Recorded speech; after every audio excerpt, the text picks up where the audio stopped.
Hi guys, this is Aditi. Welcome to IAS point. आज हम लोग पढ़ेंगे मृदा, हमारा न्यू चैप्टर। मृदा मतलब मिट्टी, उसे इंग्लिश में सॉइल कहते हैं। तो सॉइल क्या है? देखिए, मिट्टी बहुत इम्पॉर्टेंट है। धरती की सबसे ऊपरी परत को मिट्टी कहते हैं। आप सभी ने देखी होगी, धरती की सबसे ऊपरी परत क्या है? मिट्टी की बनी हुई है। आप सारे लोग कहेंगे नहीं, हमारे घर में तो टाइल्स लगा है। नहीं, हमारे घर में तो पत्थर लगा है, आपने लगवाया है। हम नेचुरली बोल रहे हैं, यानी प्राकृतिक रूप से धरती की ऊपरी परत को मिट्टी कहते हैं। तो मिट्टी क्या क्या कार्य करती है? पहला तो वो जो भी बारिश होती है उसे मिट्टी सोखती है, और इसी वजह से धरती के अंदर जल का एक भंडार है, जो कि हम बोरिंग करके या फिर अन्य तरीक़ों से जल को निकालते हैं, जो हमारे उपयोग में आता है। यदि मिट्टी नहीं होती तो वो पानी को एब्जॉर्ब नहीं कर पाती, तो हमें पानी नहीं मिल पाता। नेक्स्ट है कि जो मिट्टी है हमारे पेड़ों को पोषक तत्व प्रदान करती है। अब जो पेड़ हैं उन्हें आप पत्थरों के बीच तो नहीं लगा सकते ना, लगाएंगे भी तो वो ग्रो नहीं करेंगे। उन्हें मिट्टी की आवश्यकता होती है, क्योंकि मिट्टी के अंदर ऐसे कई सारे मिनरल्स पाए जाते हैं। और दूसरा कि उसके अंदर पानी भी होता है। पेड़ जो होते हैं अपने रूट्स की सहायता से उससे पानी और मिनरल्स को एब्जॉर्ब कर सकते हैं, एक्सेट्रा। तो इस वजह से मिट्टी पेड़ों के लिए बहुत इम्पॉर्टेंट है, और पेड़ हमारे जीवन के लिए बहुत इम्पॉर्टेंट है। और मिट्टी में कुछ छोटे मोटे कीड़े भी रहते हैं, जिन्हें वो कीड़े रहते हैं जिन्हें नाइट्रोजन की आवश्यकता होती है। आपने देखा होगा कि कुछ पेड़ों के पास कुछ छोटे छोटे कीड़े रहते हैं, तो वो नाइट्रोजन स्थिरीकरण में काम आते हैं।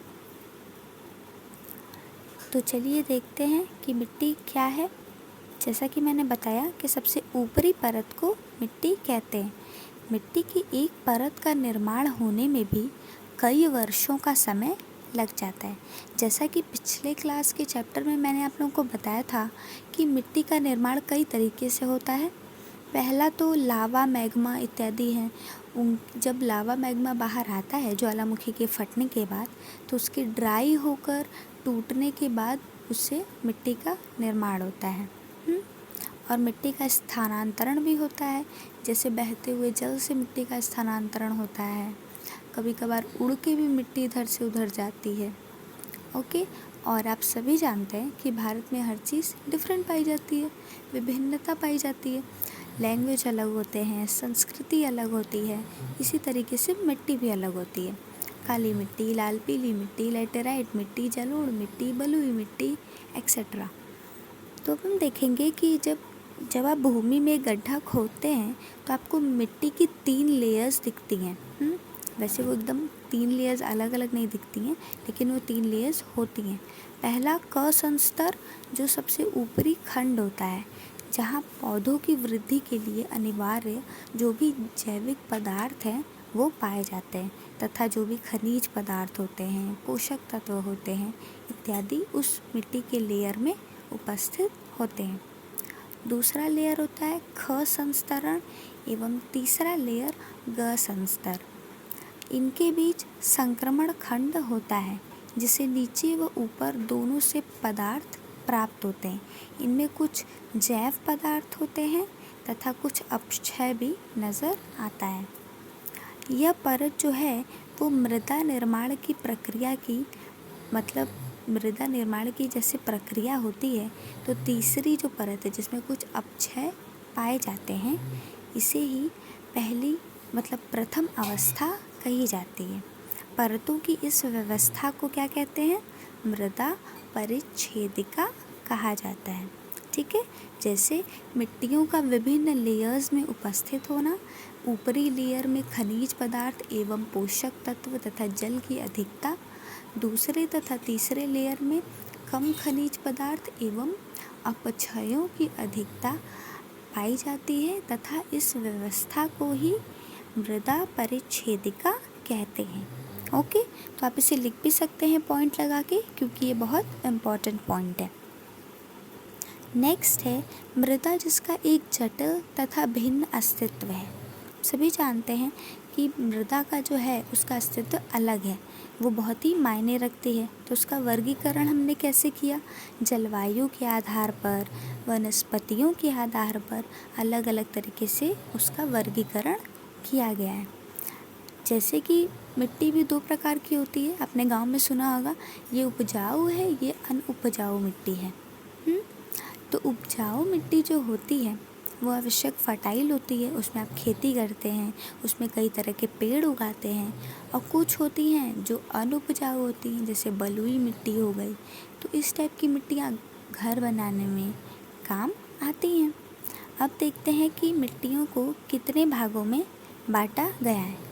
पहले एक पॉइंट देख लीजिए, स्वतंत्रता प्राप्ति के बाद अनेक संस्थानों द्वारा मृदा के वैज्ञानिक सर्वेक्षण किए गए तथा सर्वेक्षण विभाग की स्थापना की गई। ठीक है, किस सन में की गई? 1956 में, यानी 1956 ईस्वी में भारत में मृदा सर्वेक्षण विभाग की स्थापना की गई। ओके, तो इसे याद रखिएगा, ये इम्पॉर्टेंट है। तो वर्गीकरण कैसे किया गया, अब आइए देखते हैं। जलोढ़ मृदाएं, काली मृदाएं, लाल व पीली मृदाएं, लैटेराइट मृदाएं, शुष्क मृदाएं, लवण मृदाएं, पीटमय मृदाएं एवं वन मृदाएं, इतने भागों में मृदाओं को बांटा गया है। जलोढ़ मृदाएं क्या होती हैं? ये मृदाएं जो हैं ये उत्तरी मैदान और नदी घाटी के विस्तृत भागों में पाई जाती हैं। ये मृदाएं देश के कुल क्षेत्रफल के लगभग 40% भाग को ढकी रहती हैं। ये निक्षेपण मृदाएं हैं जिन्हें नदियों और सरिताओं ने वाहित तथा निक्षेपित किया है। मतलब ये उस टाइप की मिट्टियाँ हैं जो नदियों, जैसे नदी जब बहती है बहुत ज़ोरों से पहाड़ों पर से, तो वो कुछ मिट्टी का अंश भी वहाँ से लेकर निकलती है, तो वो कहीं ना कहीं मिट्टी का अंश एकत्रित होता जाता है। उसी टाइप की मिट्टी को जलोढ़ मृदाएं कहते हैं। ये थोड़ी चिकनी प्रवृत्ति की होती है, जिसमें पोटाश की मात्रा अधिक और फास्फोरस कम मात्रा में पाया जाता है। तो आप इसका कुछ पॉइंट आप लर्न कर सकते हैं कि इसमें पोटाश की मात्रा सबसे अधिक होती है। कौन सी मिट्टी में? जलोढ़ मिट्टी में। ओके, ये मैप आप देख रहे हैं, इस मैप में बताया गया है कौन सी मिट्टी कहाँ पाई जाती है। जैसे आपने देखा कि वन मिट्टी है, इसके बगल में ये बना हुआ है, यानी इस टाइप का जो कलर है वो जहाँ जहाँ है वहाँ पे वन मिट्टियाँ पाई जाती हैं। तो आइए देखते हैं इस टाइप के कलर कहाँ हैं, ऊपरी स्थान पे हैं। जैसे ये देखिए, यहाँ पे वही मिट्टियाँ पाई जाती हैं। ओके, वन मृदा, यहाँ वन मृदा जो है वो यहाँ और यहाँ पाई जाती है। दूसरा देखते हैं, जलोढ़ मृदा, यानी ये पॉइंटेड डिज़ाइन बनी होंगी। जैसे ये देखिए किनारे किनारे बनी हुई हैं, यहाँ पे जलोढ़ मृदाएं पाई जाती हैं, यहाँ है, यहाँ बनी हुई हैं, और ये पूरा भाग, ये यहाँ जलोढ़ मृदाएं पाई जाती हैं, और यहाँ इधर भी, और बीच में थोड़ा सा इधर। ओके, नेक्स्ट देखेंगे लाल व पीली मृदाएं। इनका देखिए शेप इस तरीके का होगा, जैसे ये है, ये हुए, यहाँ पे लाल व पीली मृदाएं पाई जाती हैं। काली मृदाओं के लिए लाइनिंग दी हुई है इस तरीके से। आप जब मैप बनाएं तो ऐसे ही नीचे डिस्क्राइब करें, क्योंकि जो मैप देखेगा उसे समझने में आसानी होती है। लैटेराइट मृदाएं थोड़ी हल्के रंग की होंगी, जैसे ये है, और शुष्क मृदाएं एकदम ही हल्के रंग की होंगी। आइए देखते हैं, शुष्क मृदाएं इधर हैं, देखिए इस साइड। ओके, तो ये मैप ग्रुप में भिजवा दिया जाएगा, आप इसका प्रिंट आउट निकाल के रख सकते हैं, जो आपके समझने के लिए आसान रहेगा। देखिए मैंने भी पढ़ाया आप लोगों को, हम लोग पढ़ रहे थे जलोढ़ मृदा, ठीक है। तो ये काफ़ी ज़्यादा उर्वरक होती है, यानी ये पेड़ों के लिए बहुत अच्छी होती है।